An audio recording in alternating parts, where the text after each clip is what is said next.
అల్లు అర్జున్ అభిమానులే కాక mega fans కూడా ఎప్పుడెప్పుడా అని ఎదురు చూస్తున్న దువ్వాడ జగన్నాథం ఫస్ట్ లుక్ బయటకు వచ్చేసింది.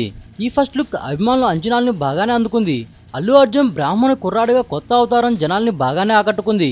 ఈ పోస్టర్ చూశాక ఈ మూవీ ఎలా ఉంటుందో అందరికీ ఓ అంచనా వచ్చేసింది. ముఖ్యంగా ఈ పోస్టర్లో చాలా ప్రత్యేక విషయాలు కనిపించాయి. పాత బజాజ్ స్కూటర్ మీద హీరో వెళ్తున్నాడని బట్టి ఇది కొన్నేళ్ల వెనకటి నేపథ్యంలో సాగే కథ అని అర్థమవుతుంది. కూరగాయలు భారీ స్థాయిలో బండి మీద పెట్టుకొని తీసుకువెళ్తున్నాడు కాబట్టి హీరో పాత్ర ఏమై ఉంటుందో కూడా ఓ అంచనాకు వచ్చేశారు జనాలు. మరింత క్లారిటీ కోసం స్కూటర్ మీద ఒకవైపు అన్నపూర్ణ క్యాటరింగ్స్ ప్యూర్ వెజిటేరియన్స్ అని రాసి ఉన్న ఓ లోగోను గమనించవచ్చు. అంటే హీరో కుటుంబం క్యాటరింగ్ బిజినెస్ చేస్తుందన్నమాట.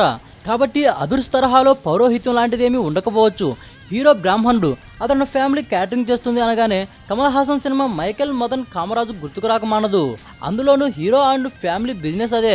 అదుర్ సినిమాలో చారీ పాత్రకు సంబంధించి హరీష్ శంకర్ హ్యాండ్ ఉంది. ఈ మూవీలో ఆ ట్రాక్ ఎంతగా వినోదం పండించిందో తెలిసిందే.